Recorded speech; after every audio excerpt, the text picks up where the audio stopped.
اعوذ باللہ من الشیطان الرجیم، بسم اللہ الرحمن الرحیم۔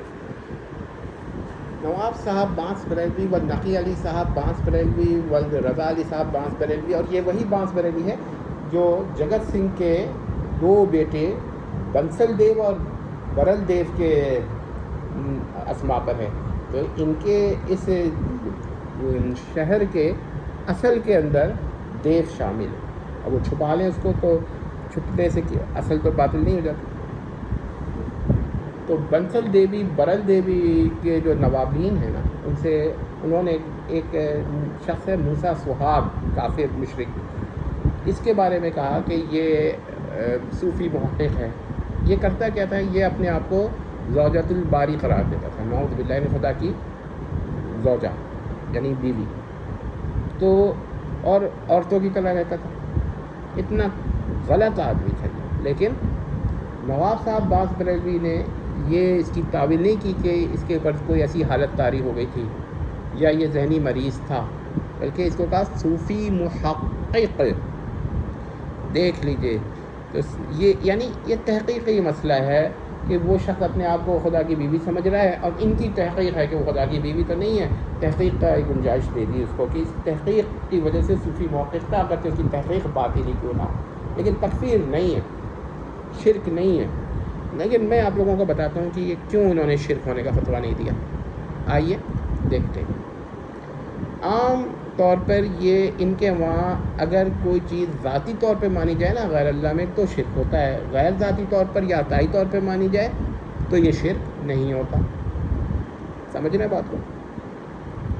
تو انہوں نے یہ اس کی توجیہ کی کہ یہ جو ہے زوجۃ الباری ہونے کا دعویٰ تو کر رہا ہے موسیٰ سہاگ، سہاگ کا لفظ یاد رکھیے گا، لیکن غیر ذاتی طور پر یا پھر عطائی طور پر۔ اگر یہ ذاتی طور پہ دعویٰ کر رہا ہوتا یا غیر عطائی طور پر دعویٰ کر رہا ہوتا ہے کہ زوجہ ہے تو پھر اس کی تکفیر، اس کی شرک بھی کہتے ہیں، کفر بھی کہتے ہیں۔ تو دیکھیے ذاتی اور عطائی یا ذاتی اور غیر ذاتی کا چکر کتنا خطرناک ہے کہ اگر ایک شخص باری تعالیٰ کی زوجہ ہونے کا دعویٰ کرے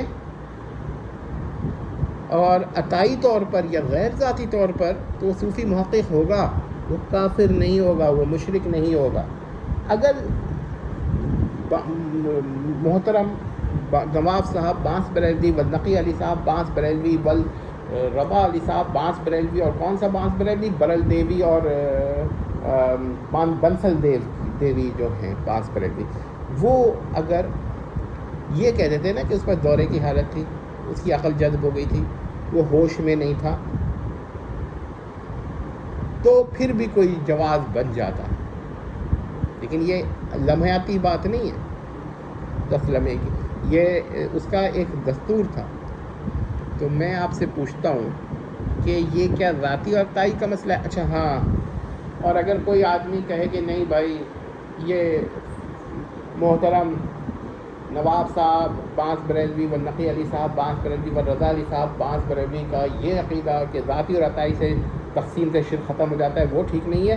علامہ تفتازانی کی ظاہر عبارت ہے یہ بلا تعویل بلا توجیہ کہ غیر اللہ کو مستحق العبادہ ماننا یا واجب الوجود ماننا، یہی دو شرک ہیں ان کے وہاں، جو ظاہر پر لیتے ہیں اس عبارت کو اور اس کی کوئی تعویل توجیہ نہیں کرتے۔ تو وہ ان کے مذہب پر بھی یہی ہوگا کہ وہ یہ کہیں گے کہ دیکھیے جی زوجۃ الباری ہونے کا دعویٰ کیا ہے، واجب الوجود ہونے کا تو نہیں کیا، اور زوجۃ الباری ہونے کا کیا ہے اور مستحق العبادہ ہونے کا تو نہیں کیا، اور زوجۃ الباری کے دعوے سے مستحق العبادہ ہونے کا دعویٰ تو لازم نہیں آتا، اور نہ واجب الوجود ہونے کا دعویٰ لازم آتا، بس یہ آتا ہے کہ واجب الوجود اور ممکن الوجود میں یہ رشتہ ہو سکتا ہے زوجہ اور زوج کا۔ تو یہ اگر دیکھیے نا یہ چیز اس کو یہاں تک لے گئی ہے۔ اور شرک کی اگزامپل دوں، اگرچہ موسیٰ سہاگ تو انتہائی کافر مشرک آدمی تھا اور ابو جہل سے بھی بدتر تھا، اب یہ ان کو تکلیف ہوگی، یہ کہیں گے موسیٰ سہاگ کو ابو جہل کے برابر کر دیا جی، ابو جہل نے بھی زوجۃ الباری ہونے کا دعویٰ نہیں کیا تھا، فرعون نے بھی نہیں کیا تھا۔ یہ اب یہ الگ بات ہے کہ فرعون باری تعالیٰ کا قائل تھا یا نہیں، یہ ایک الگ بحث ہے. لیکن بہرحال اس پر تو ایک بحث ہو سکتی، لیکن ہم جس مسئلے پہ بحث کر رہے ہیں وہ یہ ہے کہ موسیٰ سہاگ کی تکفیر کیوں نہیں کی، اور یہ بھی تعویل نہیں کی کہ وہ ایک ذہنی مریض تھا یا وہ بیمار تھا یا اس پر ایک دورے کی حالت تھی. حالانکہ دورے کی حالت عارضی ہوتی ہے، تصوف ہم نے بھی پڑھا ہے، مستقلاً نہیں ہوتی، اور اگر مستقلاً ہو جائے تو پھر سزا بھی ہوتی ہے اس کی. تو اب سوال پیدا ہوتا ہے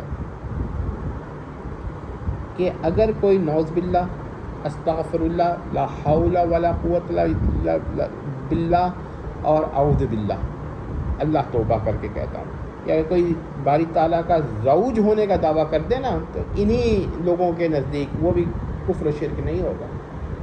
تو ابن کا عقیدہ کہاں سے کفر و شرک ہوگا؟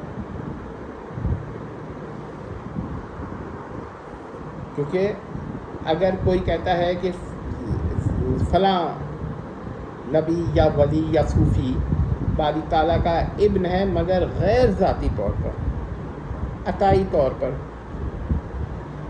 تو وہ مشرک و کافر ہوا کہ نہیں ہوا؟ سوال پیدا ہوا.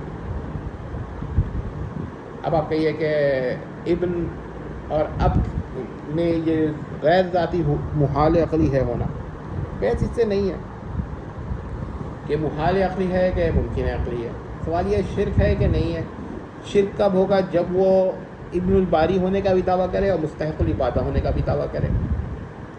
شرک کب ہوگا؟ جب وہ ابن الباری ہونے کا بھی دعویٰ کرے اور واجب الوجود ہونے کا بھی دعویٰ کرے. جب وہ اپنے آپ کو مخلوق بھی مان رہا ہے، ممکن الوجود بھی مان رہا ہے، اور ساتھ میں حادث بھی مان رہا ہے، اور پھر بھی ابن ہونے کا دعویٰ کر رہا ہے، تو محال عقلی ہو یا نہ ہو، شرک ہے کہ نہیں؟ سوال تو یہ پیدا ہوتا ہے. اور مستحق العبادہ بھی نہیں مان رہا. دیجیے جی، اب آپ کہیے گا ایسے کون لوگ ہو سکتا ہے؟ بھائی سوال یہ ہے کہ شرک جو ہے نا محتاج مشرک نہیں ہوتا. زوجۃ الباری ہونے کا کوئی دعویٰ کر لے تو وہ موقف صوفی ابن الباری ہونے کا دعویٰ کرے انہی اصول و قواعد پر، تو اس پہ آپ تکفیر کر دیں. دیکھیے جس طرح ابن الباری ہونے کا عقیدہ شرک ہے نا، ویسے زوجۃ الباری ہونے کا بھی عقیدہ شرک ہے، کفر بھی ہے. آپ کہیے گا کفر ہے، ہم کہیں گے شرک بھی ہے، شرک کہنا پڑے گا. اور جب آپ شرک کہیں گے تو ہم دلائل پوچھیں گے کہ آپ کے تو وہاں تو قاعدہ ذاتی اور غیر ذاتی پر فرق ہو جاتا ہے، تو شرک نہیں ہوتا.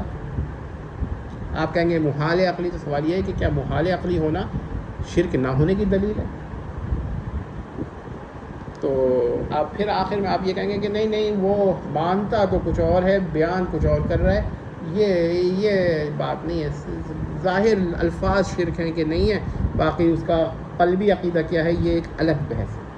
آپ دونوں کو ملا دے. ظاہر جب اعتراض قوی ہوتا ہے اور بچا نہیں سکتے آپ کو اپنے آپ کو، تو یہی ہوتا ہے. بہرحال جی، موسیٰ سواق کافر مشرک، اس نے زوجۃ الباری ہونے کا دعویٰ کیا. اچھا تو یہ تمام باتیں آپ کی ہی ٹھیک.